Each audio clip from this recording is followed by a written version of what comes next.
Our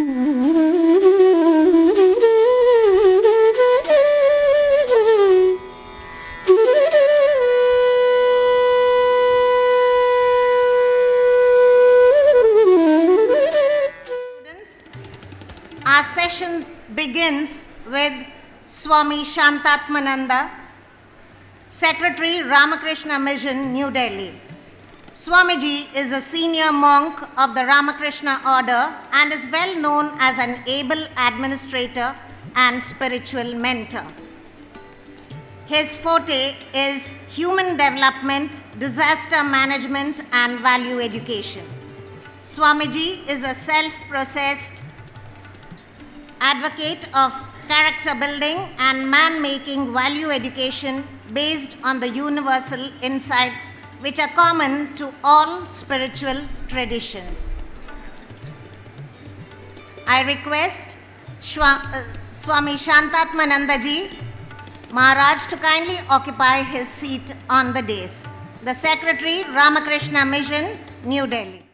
Character building and man-making value education based on the universal insights which are common to all spiritual traditions, as presented by Swami Vivekananda and Vedanta, which he feels should impact our educational structure and policies extensively. Swamiji is very close to youngsters and inspires them towards a life of purpose, dedication, and service with a rare passion that is characteristic of the mission of Swami Vivekananda. He is passionately involved in the interfaith dialogue leading to closer understanding between different faiths and is deeply committed to all peace initiatives. Swamiji conducts regular discourses in English and Bengali, as also in Hindi and Tamil occasionally. He has visited various countries to give lectures on spiritual topics. He will be speaking on awakening inner strength. Over to you, Swamiji. ओम स्थापकाय च धर्मस्य सर्वधर्मस्वरूपिणे अवतार वरिष्ठाय रामकृष्णाय ते नमः। जननीं शारदां देवीं रामकृष्णं जगद्गुरुं पादपद्मे तयो श्रित्वा प्रणमामि मुहुर्मुहुः। नमः श्री यतिराजाय विवेकानंद सूर्ये सच्चित्सुखस्वरूपाय स्वामिने तापहारिणे। My dear students, we have assembled for the first business session of today. It's on the topic Awakening Inner Strength. Swami Vivekananda says, what is the history of the world? It's just the life story of a few people who had belief in themselves. This belief, when it's taken to its highest level or degree, it's called Shraddha.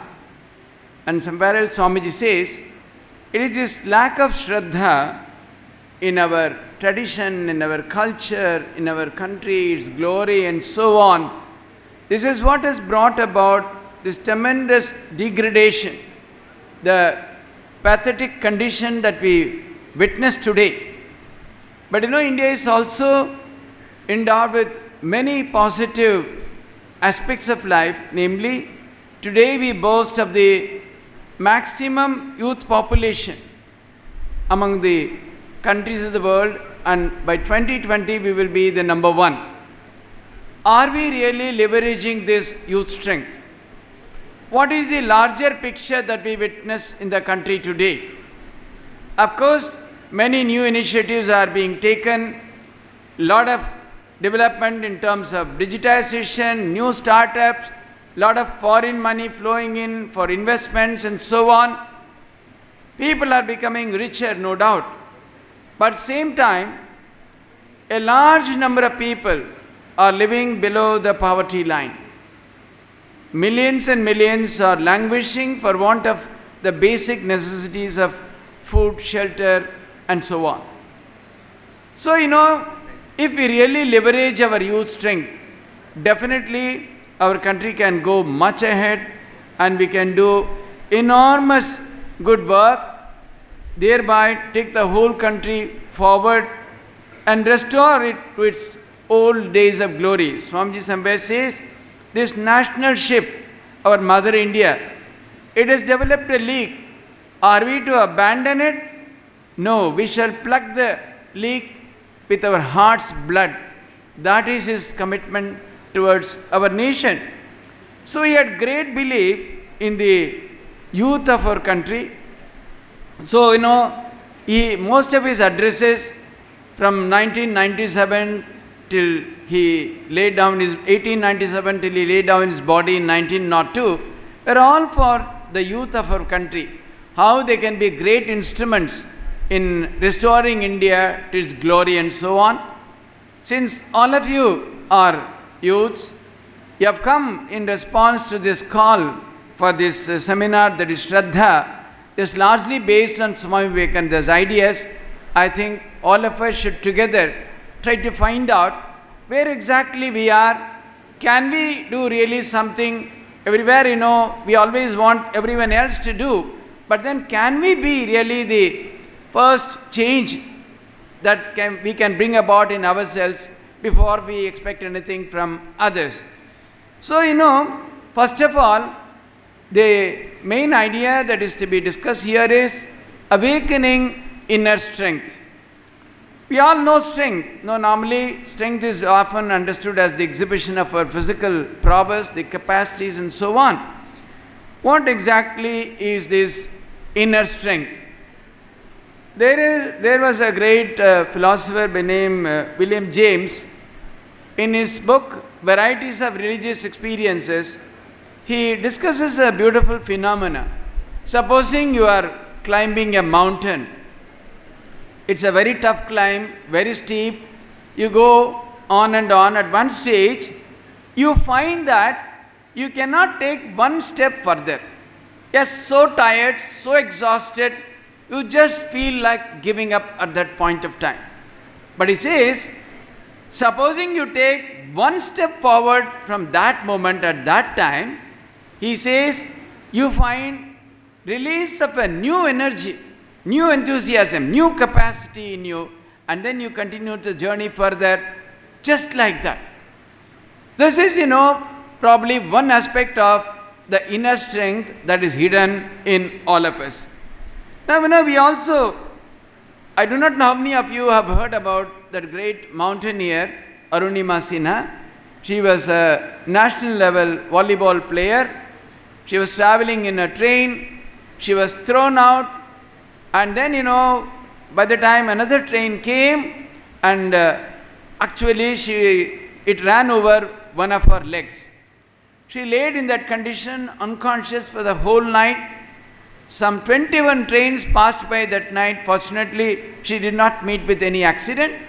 Next morning, she was taken to a hospital nearby, and they said, your leg has to be amputated just from below the knees. And they were discussing amongst themselves, thinking that she was unconscious. We do not have any anesthesia. How to amputate that leg? Simply she said, do it. Because that was the only way she could survive. Mind you, somebody removing your leg, amputating it without giving you anesthesia. Imagine what a situation it is, how painful it was. He withstood that because she was also a believer in Swami Vivekananda, his message of strength. In that condition, she went on to claim Mount Everest, the first ever woman amputee to claim Mount Everest. Subsequently, she has conquered several other peaks. How is it possible? Even normal, able-bodied people cannot claim Mount Everest. If you and I want to do, probably we may not be able to do. How is it that she could do it? Where from this extraordinary power, this strength came from? It came from within her. And then, you have, this is not only in such cases where so much positive action has happened. Even, many of those who join terrorist outfits as suicide bombers, those who know that they are going to die, the 9/11 that happened, people embrace death because They were moved by something else. Normally, we all love our bodies so much. How is it that it has happened? It's also a small indication of something, some power or source of strength coming from deep within, unfortunately for a totally wrong cause. So, there are many such stories. The rags to riches story of, our Dhirubhai Ambani. He was just working in a cycle shop, he was repairing cycles. Where he rose to, what he became finally. He went on to establish one of the biggest empires of industry in our country, namely the Reliance Group. So, so many such instances can be given to you. Our former president, Dr. Abdul Kalam, he was from a fisherman family. His father used to ferry passengers from one side of the ocean to the other, or somewhere he was ferrying them. Born in such a poor family, he dreamt big. He really accessed the tremendous inner strength that is within him, powers within him, and he went on to claim very extraordinary heights. I can tell you, there are many much more brilliant scientists than Dr. Abdul Kalam in our country, but yet he carved a niche for himself, a wonderful space for himself, because he had something else which was not seen in others. Now, even if you take the case of Steve Jobs, what was he? Was a college dropout. He could not complete his graduation. This man went on to revolutionize the computer industry, the way mobile phones are used, operated, and so on. So, our history, our culture, our tradition, the picture across the globe, wherever you look to, wherever someone has achieved something very extraordinary, you find certain characteristics, certain special marks, certain abilities, attitudes, attributes in this person. What is all that? How are they able to do it? I often tell our students when they go abroad, when I meet many of them also in other countries, unfortunately I find many of those students, they feel even very shy to say that they are from India. On the contrary, if only you know a little bit of our own tradition and culture, a little bit of our own scriptures, even say a very simple text like the Bhagavad Gita, probably you would be much better off in those countries. When there is a equal competition, when 3 or 4 of such people appear, what is your USP? What is your real speciality? Where can you excel over others? You do not know how these scriptures can help you also. For example, if you look at Bhagavad Gita, what exactly is that? Arjuna, who was so strong, so capable, he was in fact the leader of the Pandava army in a sense, because he was so great in archery, they depended on him greatly for the success in the Mahabharata war. But suddenly, at the beginning of the war, when both the troops from both sides are arrayed, he suddenly says, I cannot fight. Why should I fight? What is the meaning of this? Why should I fight against me acharyas, elders and others? And he was talking very philosophically. The same man who had defeated the entire stalwarts of the Kaurava army during the Virata Parva, all alone, one after another they were defeated by him. How could he suddenly say like that? Suddenly, he felt completely directionless, totally lost. Then Sri Krishna addresses him very powerfully saying, why are you saying this? Kutastva kasmalamidam vishame samupastitam anarya jushtam asvargyam akirtikaram Arjuna. Where from this unmanliness come upon you? This is not befitting you. This is anarya like that. This will not give you fame. It is infamous to be like this.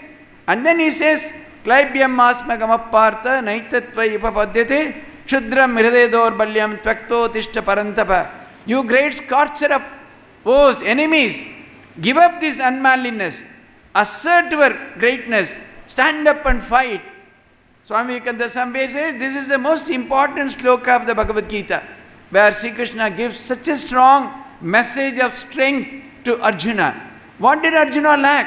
Had he forgotten his ways to handle the bow and the arrow and all that? He had forgotten his own inner strength, his capability, what he was capable of. And that is why, the Bhagavad Gita, which has become so famous, it is read all over the world. but we Indians, we are very reluctant to even have a glance at it. So, it's very necessary if we really want to go ahead in life, we really want to shine, do well in so many ways, we should be aware of all these factors. What is happening? Why is it like this? Why some people excel?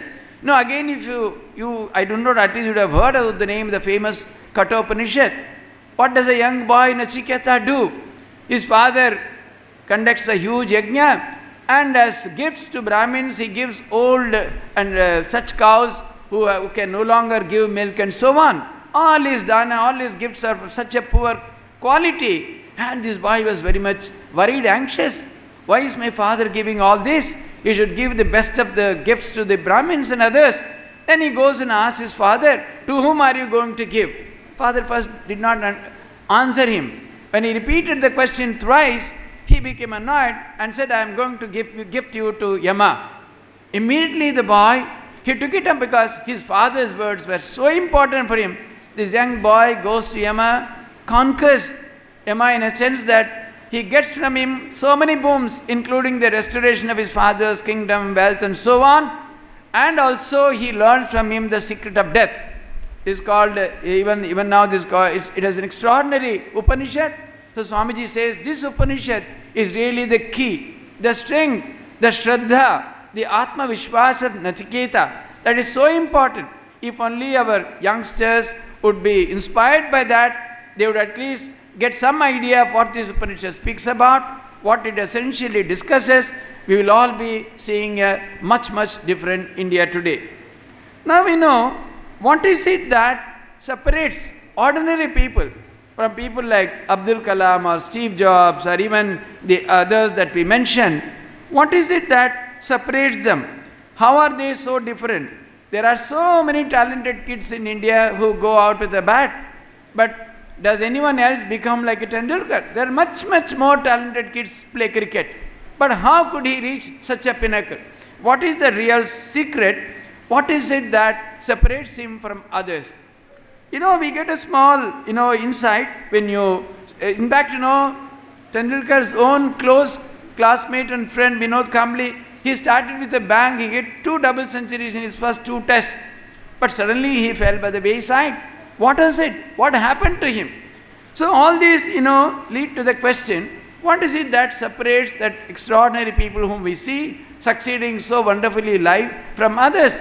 Is it that others don't have abilities? Or some are alone gifted with extraordinary abilities and so on? Or can we not shine in some other direction if we want? Is it all not possible? Because to Delhi also so many students come. Even after post-graduation, even after engineering, IIT and all that. Many of them come because there are at least about hundreds of institutions who are coaching for IAS and other such services. So they enroll, they come to the ashrama also. Regularly they ask, they meet us. And supposing they don't succeed in the first attempt or second attempt, they become so depressed. They say, what shall we do, Swamiji? We have not been successful. What will happen to us? So, whenever we pursue something, what exactly are we to understand? Is it just only getting that final goal of becoming an IAS officer, or is there any other value additions to our life? I tell them, you think about it. The very fact that you attempted it, very fact that you pursued it so vigorously, I will count the gains that you have got out of this. I say, first of all, you have developed the capacity to study so hard, continuously, with focus, purposefully, for so many hours together, an ability which you did not have before.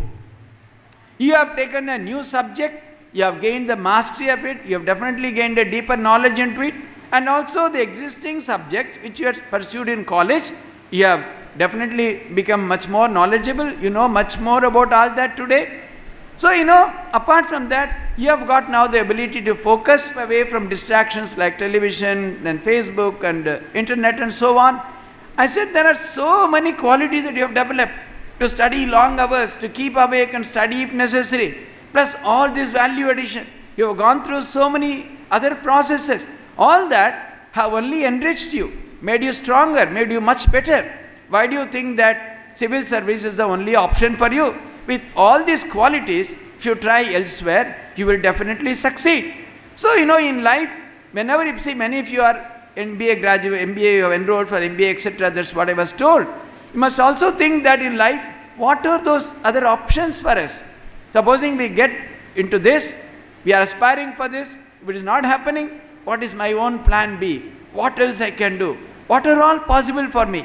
To know about all that, and also to really kind of, raise ourselves to such a level that we are not ordinary, we are not pushovers, we can definitely do something extraordinary. All that would come from this great idea called Shraddha, which Swami Vivekananda also calls as Atma Shraddha.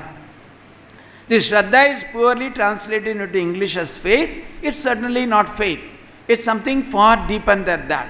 It comes from a very much deeper layers of our own personality, where there is a complete conviction in our own abilities, in our own heritage, in our own strengths, the deep, unwavering conviction that we are bound to achieve something much better, much higher. We can aspire for far better things. We can keep on changing our goalposts, keeping it ahead till we reach an extraordinary level. That kind of aspiration, that kind of a goal-oriented approach in life, all that would come from the deep Atma Shraddha, or that inner belief that within us is all these extraordinary powers. That's why, when Swami Vivekananda talks about education, you are all from education institutions, he often says that we want that education which is character building, man making, with Shraddha as the guiding motto. He says, again and again these two words, these two phrases, man making and character building, man making, you must have heard this any number of times from ever so many platforms. What do they really mean? Man making is that extraordinary ability or talent or whatever in it that is in you, that when it comes out, when it manifests, that is only when you are really called that your man making is perfect to a certain degree. What is that? A character building, the qualities that are necessary, the dedication, the focus, the ability to work hard, strive, all that constitute the other component, namely character building. He says all these would go along in the right direction only if Shraddha is the guiding factor. Because unless you have the deep inner belief in yourself that you are bound to do something great, you are not bound to lead an ordinary life, if you have the deep conviction within, then only you can develop in the line of man making and character building. These do not come, just from the ordinary, normal type of academic education that we all pursue. We need some deeper inputs, deeper ideas, deeper understanding of education itself. So, is it possible for all of us that way to aspire for something great? Definitely. Not only that, again, there are so many ideas as what is the goal of our life, how are we going to achieve it, what is the idea of success, what would really give us that kind of fullness, completeness, happiness and so on. All these need to be understood and in certain amount of clarity and conviction. Then only, we'll understand. Because, ultimately, what is success of life? Does it mean just earning a huge amount of salary or business income, etc.? Yes, we all need money, we all need comforts and so on. Supposing, you have a great income every month, so you earn something like 10 lakhs per month. But then, you have so many other difficulties, anxieties, worries, stress. You are not able to sleep, you are not peaceful, you are not happy, you are constantly under some threat. You are every day, that your job may be fired, you may be in difficulty. Compared to that, someone who is earning much less, but is far more happy, he is stable, he is contented, he is not worried, he is not threatened, he hasn't got that kind of stress. What would you really call it success? Whether the first person or the second person. So, we also need to understand our own life, our aspirations, our goals, what would give us that kind of fullness that we are talking about. All these we all need to understand. Then only, the idea of this goal-mindedness, that would all be in the right direction. But essentially, Swami Vivekananda says, he used to give a very beautiful story. I don't know how many of you know about that. He said there was a lioness who was getting old. She couldn't hunt as before, so she always had to look for prey very carefully. And she was also unfortunately pregnant. One day she saw a flock of sheep, and then she chased them in the hope of getting a prey. Finally she caught up with a young one. She jumped. The effort was too much for her. She fell down and died in the process, but she gave birth to a young lion cub. This cub had lost his mother at birth, so he didn't know who his mother was. The flock of sheep, they adopted him, and he was just growing along with them. They used to feed him goat's milk, the grass and so on. It had become a complete vegetarian, but it was growing huge in size because it was a lion cub. One day another lion came in search of prey and was shocked to see a grown-up lion cub. It was growing fast amidst the flock of sheep. It gave up its idea of hunting and rather hunted this lion cub, caught hold of him and brought him along. Said, "What are you doing amidst a flock of sheep?" No, I am a sheep only. What shall I do else? My mother gives me nice green grass and so on. And it was bleating and shivering like other sheep. Then this big lion took him to a water reservoir and showed him, "What do you see in the water?" "Sir, I see two images." "Who is the bigger one?" "Sir, yourself." "Who is the smaller one?" "Oh, sir, it looks like me." Then that lion gave him a slap and said, "You take this piece of meat." First it was hesitating, then he took. Suddenly it saw that great taste in that piece of flesh, and then it said, "Roar like me." The bigger lion made him roar, but it was failing 2-3 times, just bleating. After 2-3 attempts, he gave a huge roar, and both of them vanished into the forest. Swamiji says it's a very simple story for maybe kindergarten children. But no, there is a great lesson to be learned for all of us in this. He says, all of us are like that.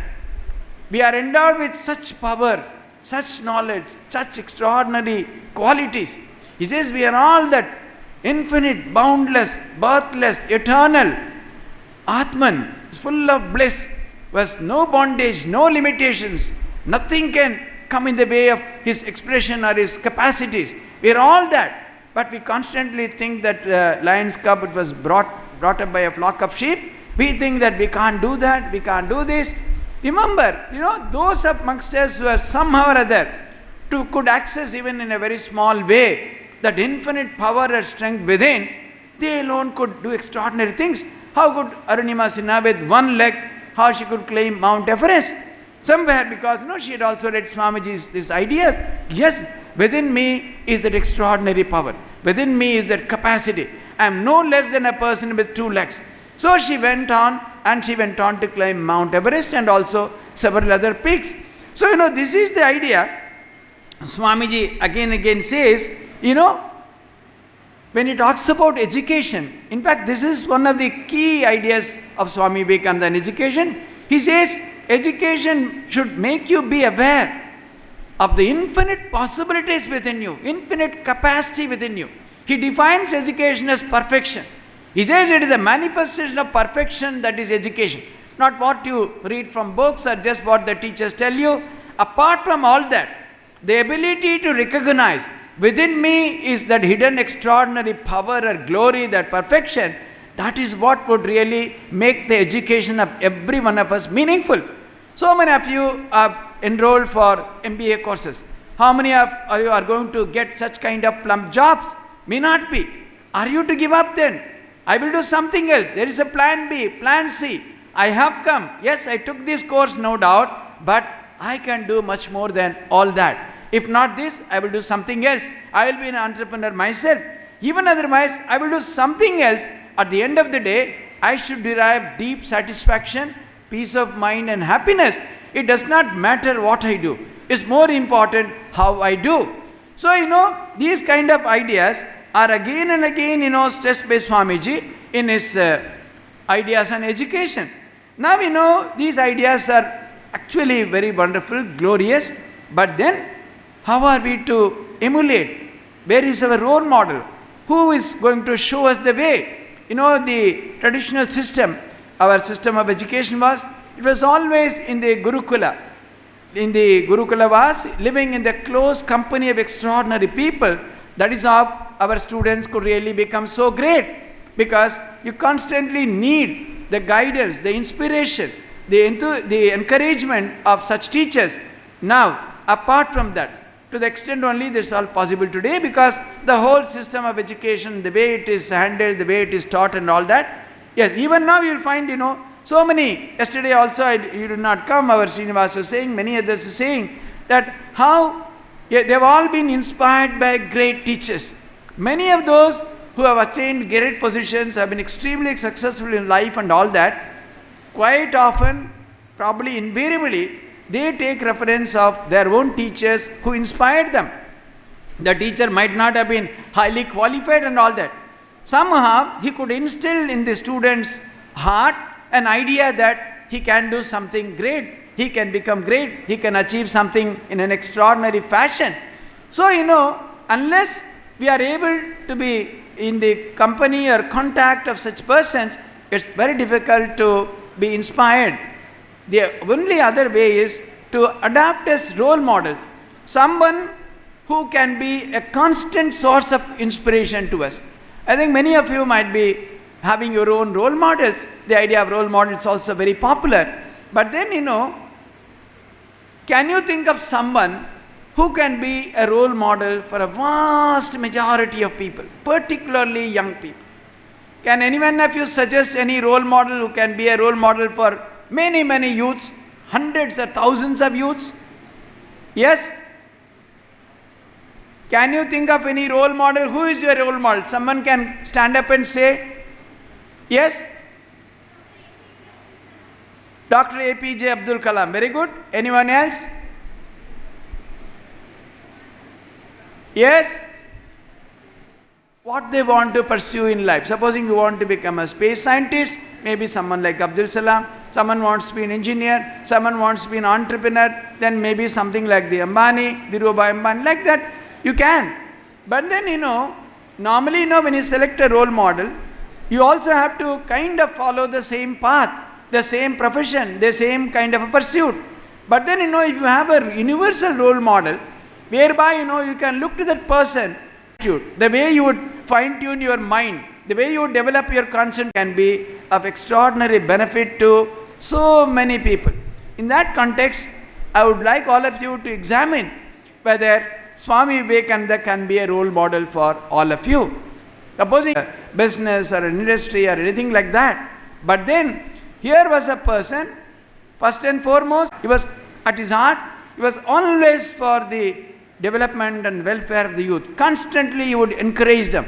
Again and again he would say, from youth my workers would come. They will work out my ideas like lions.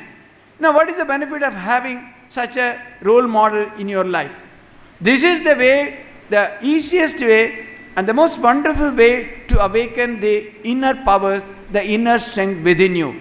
Because if you read his life, even if you look at his photograph, even if you keep a photograph of his on your table, and every day spend 5 or 10 minutes just looking at it, just think about his life, his extraordinary powers of concentration, the focus, the ability, the strength, anywhere. Imagine he went in 1893 to America. At that time, probably hardly a few Indians were ever there, and also in his strange dress, as a monk, as a sannyasi, with no money, no winter clothes, nothing.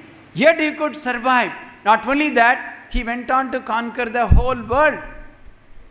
From 1893, today is about 125 years are about to be completed. Today he is one of the most talked about figures in the Smith 500 years who have made a tremendous influence in America. How was it possible?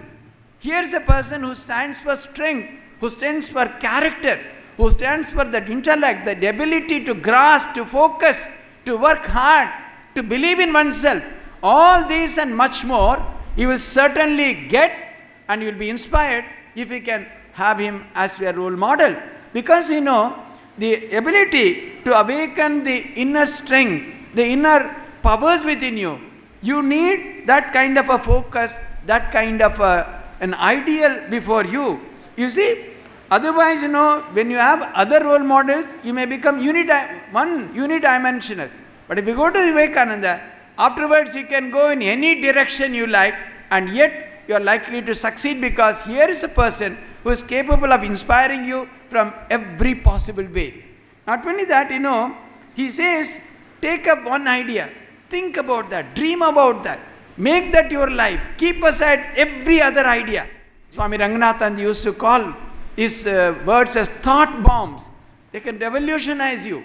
So, you need to, that way, unless you understand all that and you find some kind of a chord, some kind of a connect with these ideas, it's a very wonderful way of awakening the inner strength or inner power within you.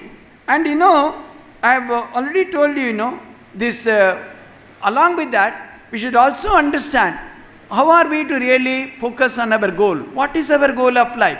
The awakening, the capacity to access deep within, all that is linked to our own focus on life. What exactly we want to do? Can we do something differently? What would really give me that kind of a deep satisfaction, the sense of success, the sense of fulfillment? So, if you take all that and then also go to Swami Vivekananda, probably, you will be able to really go ahead and, march ahead. Incidentally, this idea of awakening the inner strength, the inner power, that has a huge dimension, and then it has probably not much of a connect with any direct or formal learning. Of course, in your education institutions, when you are exposed to so many ideas, so many other things, probably it will stimulate your thinking. You will get more ideas about accessing your own inner strength, inner power, and so on. But I can tell you, even without a formal learning, people who have not studied much, they can also do it in a great way. I want to share with you an example from our own monastery. There was a Swami, his name was Swami Muktananda. He was in our Benares Sevashrama. He came to Sevashrama some 40 or 50 years before the time I met him. More than 5 decades back he had come. He was not much educated at all. Probably he had hardly cleared the school final. And then he was sent to Benares to serve. His own guru told him, he was inspired by one of the disciples of Sri Ramakrishna, who told him that you go to Benares, you serve there, and that will ensure you everything in life.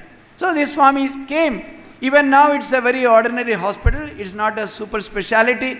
We do not have many such departments and all that. Even now it's a poor man's hospital. Some 50 years ago, you can imagine, or 60 years ago by now, how it was. I met him more than 10 years ago. So he had come as a fresher. Then they gave him a small table in the outpatient department and gave him some dressing material like scissors and bandage material, etc. They said you dress the wounds of the patients who come here, that's your job. Because he did not even know that, but slowly he learned. And then, because he had also been inspired by someone very great, he knew that this is what would really going to give me the real summum bonum of my life. This is where I am to reach an extraordinary goal of my own life. That supreme peace, happiness, satisfaction, whatever it is, I would get through this. With that firm conviction, he started. Initially, he would dress the wounds. And he would come by 8 o'clock to the OPD. Almost till 3 o'clock, standing all day, he would dress the wounds of patients. Then after that, he would slowly go to the monastery. Those days, there was no hot case or anything like that. Somewhere they would have kept his food. He would take it and then he would pursue other things. Like that, we are bound to. Then, after 40 years or so, because standing all day like that, he developed very severe rheumatism. His knees had become swollen. He could not even walk much. But he refused to stay away from the OPD. He would continue to dress. Because, people would come from 40 kilometer. Temple is Achal, does not move. But here is the Chalaman Vishwanath who is moving. He wouldn't even go to the temple, yet he has no time. But they would come to be touched by him, to be dressed by him. He became an extraordinary figure there. After 50 years, then he said he couldn't walk at all. Still he insisted on going. They had to take him on a wheelchair. He would go. Once he is made to stand, he would do it. And after a year or so, he couldn't virtually even stand. At that time, finally they forced him to go into retirement. That's the time I met. Such a glorious, extraordinary experience. What I am saying, of course, he was not a person who was successful in the worldly sense of the term, but here is a person who could somehow access something that was deep within, take up something very ordinary, convert it into an extraordinary experience, and become a great role model, an outstanding model of a monk for others to emulate. So, each one of you, if only you understand this idea of Swamiji, within you is all strength, all power, all glory. Then, you must work for that. Take up that idea. Be strong, be indomitable in your spirit. Then only it is possible for you to really achieve what you call as greatness. Now, that greatness would not just be limited to material success or financial success and so on. You must really succeed in life. Succeed as a person, as a personality, your inner strength. Not only that, if you go to Swamiji, really as someone also talked about our nation's strength today, Swamiji clearly says each nation has its own special characteristics. He says the national ideals of India are sacrifice and service. Intensify them in those channels, and then the rest will be taken care of. So when you think of accessing your inner strength, if you want to make Swamiji as your role model, the pole star of your life, you must understand the goal of life, what is success, what can I do. Along with that, if even in a small measure, if do these two ideas of sacrifice and service, if you can build them in some way, then only you find a new meaning, vision emerging out of your own life for your own future. Because many of the characters which you talked about, whether it is Dr. Abdul Kalam or Arunima Swami, many others, why they became so famous? Abdul Kalam was not so famous as a space scientist. He was famous as an extraordinary human being. Arunima find that people are, industrialists, rich people and all that, they are remembered only for a very short time. Swami Vivekananda was a monk. He passed away 115 years ago. Even now we remember him with so much of, great of respect, extraordinary adoration and so on. Why? Because he lived for others. So in some way or other, this accessing one's inner strength, it's all possible. You can do, provided, you go to Swami Vivekananda. When you go to him, he will not only exhort you to access your own inner strength and become great, he would also give you the mantra. The real success of your life lies in your living, at least doing something for others, embedding in it, incorporating in it these two twin ideals, namely sacrifice and service, at least in a small measure. Then only your life will become whole, then only you will become complete. Definitely, each and every one of you can achieve greatness in your own way. But then you should understand what is to become great. What is the goal of my life? In which direction I can become extraordinary? So, it is, unless you are clear about all that, it's not really possible or meaningful to access our inner strength or power. It's not only to achieve some success in a very normal and ordinary sense of the word. These successes are all certainly necessary. They will just come like that. But you can go much deeper and achieve far greater success if only you understand in a true sense what this life is all about. What is the goal of my life? How can I align it in such a way that my life is a blessing to others in the society? Thank you.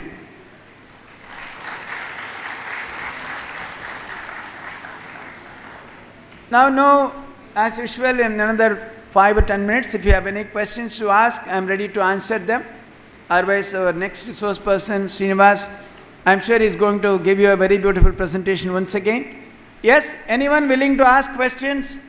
Yes, this is the time to interact, ask your questions.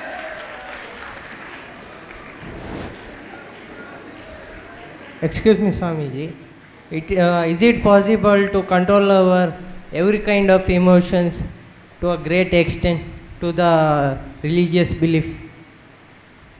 Religious belief, even religious belief is not so much necessary to control that.